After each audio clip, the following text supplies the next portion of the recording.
Hey, what is up guys? Welcome back to my channel and welcome back to my videos. Alright, in the shop today we got the 2011 Evo X MR. The Evo has been down now for a couple weeks. We've been waiting on parts, we've been diagnosing it, and we think we know what the issue is. Now, today's video we are going to be replacing the radiator on this bad boy. We went ahead and upgraded to a Mishimoto one. So it should keep all the temps nice and low, which is what we want for this car. And then we're also going to be replacing the tensioner and pulleys that are on the car right now. The OEM ones are made out of plastic, so we went ahead and upgraded to some metal ones. Here are the two pulleys and then the tensioner that we are going to be putting on. It's all brand new.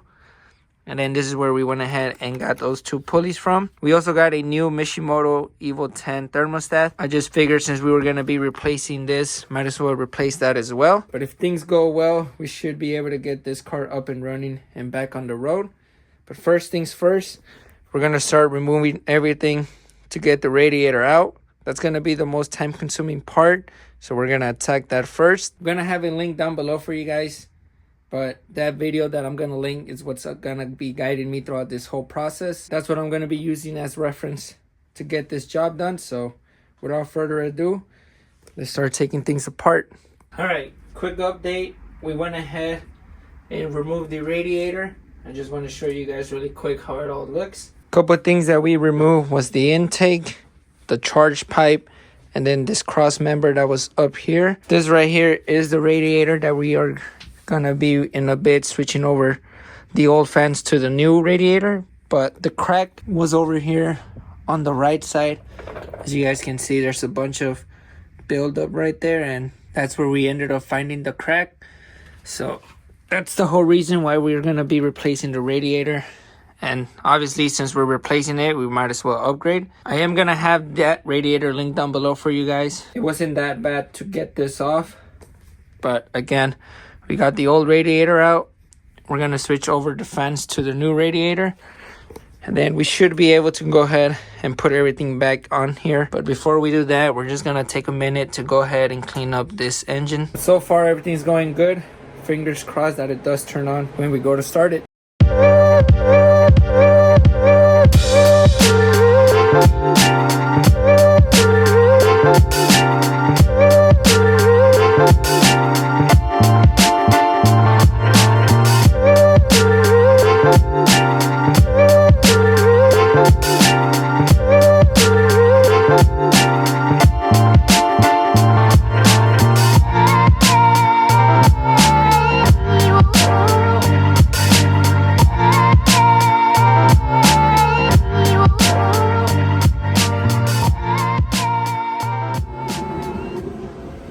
Arre, pónganse verga, raza, porque lo voy a decir una vez y una vez nomás.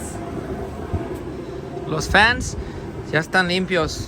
Como pueden ver, se está secando ahorita porque no quiero que esté mojado cuando se lo pongamos para atrás al carro. Pero aquí tenemos los dos radiadores. Está este que es el nuevo Mishimoto, ya se lo saben. Chequen, arre, vámonos. Y aquí está el radiador viejo. De este lado está bien sucio, bien pa' la verga, y es porque tiene un crack ahí. Lo que voy a hacer ahorita, le voy a poner las fans limpiecitas al nuevo radiador, y después de que se lo ponga, está listo para ponerse para atrás al carro. Pero primero, lo que me gustaría hacer es ponerle el nuevo thermostat. Ese thermostat, le dije a mi carnal, cómpralo, para que así lo tengas todo nuevo. El thermostat, el radiator y fuga, vámonos. Lo ordenó y ahorita se lo voy a poner. Va aquí en un lugar. So, ahorita nomás voy a sacar el viejo. Aquí está el nuevo. Ahí está, mira. Mishimoto Performance Thermostat. Este no es el original. Se supone que sea mejor para el carro, para que dure más. Pero vamos bien. Ahorita todo está yendo como quiero que vaya. Ya después de que le ponga ese thermostat, lo que me gustaría hacer, limpiar esta área de aquí y ponerle los pulleys. Como ahorita no está el radiador, está un chingo de espacio para poder hacer el jale. Así que antes de poner radiador. Voy a cambiarle esos dos pulleys. Aquí tengo uno, aquí tengo otro y aquí está el tercero. Pero como les digo, vamos bien. Ya después de que esté todo puesto, lo vamos a prender y le vamos a dar un pinche arrancón para ver si jala bien el puto. Arre. Alright, as you guys can see, we went ahead and removed the thermostat housing and the thermostat. I got it over here, as you guys can see. This right here is the old one. I went ahead and reused the same gasket on the new one, but I'm just about ready to put it in. I also went ahead and cleaned out the housing to make sure we have a nice clean surface for it to bond onto. So gonna go ahead, put this on there, tighten it up, and then before we go ahead and put the radiator back on here, I'm gonna try and remove those 3 pulleys. But I just wanted to give you guys a quick update on the thermostat. So let's go ahead and slap her back on. All right, as you guys can see, we went ahead and put the thermostat, the housing, and the hose back in place. Now what we're gonna do is we're gonna start attacking everything on this side. So we're gonna start by removing that pulley right there, and then the one right underneath it is the tensioner, but then the one right underneath that is also gonna be replaced. So there's 3 pulleys we're gonna be taking out, and then we're gonna go ahead and slap all 3 back on there. Once they're out of the car, I'll show it to you guys, but so far everything's going good, so fingers crossed that this car turns on today. All right, as you guys can see, we got 2 of the old pulleys out. This right here is the new pulley. You do get 2 new bolts with the 2 new pulleys. However, they are a little shorter than the original ones, so we are reusing the original ones. There is also a spacer with these right here, but you're not going to be reusing those when you install the new one. And I also went ahead and put one of the new ones already back on the car to make sure it spins freely. So when you put it on, you want to make sure it goes on like this and not like this, or else it won't spin at all. Like I said, we already got the top pulley in there. Right now we're going to go ahead and put the other one right in that hole right there. So I got it all nice and ready. Let's go ahead, put it on, and then we can go ahead and install the tensioner. Once this is on there, we can go ahead and put our serpentine belt, and then once that's on there, we're gonna go ahead, put the radiator, put everything back in place, and then we should be able to give it our first start. All right, as you guys can see, we have the 2 pulleys on there. We got 1 there, 2 there, and then we got the new tensioner on there as well. Over here, I got the old parts. I just want to show you guys really quick what we removed. This one was the upper pulley. This one was the bottom pulley. It does have spacers. You're not supposed to reuse those spacers. This is what the spacers look like. But there's going to be 1 on each side of the pulley. You don't need those anymore. This right here is the old tensioner. I went ahead and struggled to remove this. What I ended up doing was I removed the bolt holding the alternator, and then I used a little bit of leverage to get a pry bar under there and then move it out of the way. When I did install the new tensioner, I figured that the easiest thing for me to do was to remove the pulley from the tensioner and then install it once it was back on the car. Like I said, everything's on there, everything's spinning freely, nothing is worrying me right now. The next step though is we're gonna go ahead and install our actual timing belt. So once we put that timing belt on, I plan on putting the power steering reservoir back on there. And then once this is all assembled, I can go ahead and install the new radiator. So far, things are going good. Fingers crossed that we get to turn this car on like I said today. So let's go ahead and install this new timing belt. I also have the safety pin still on the tensioner, as you guys can see.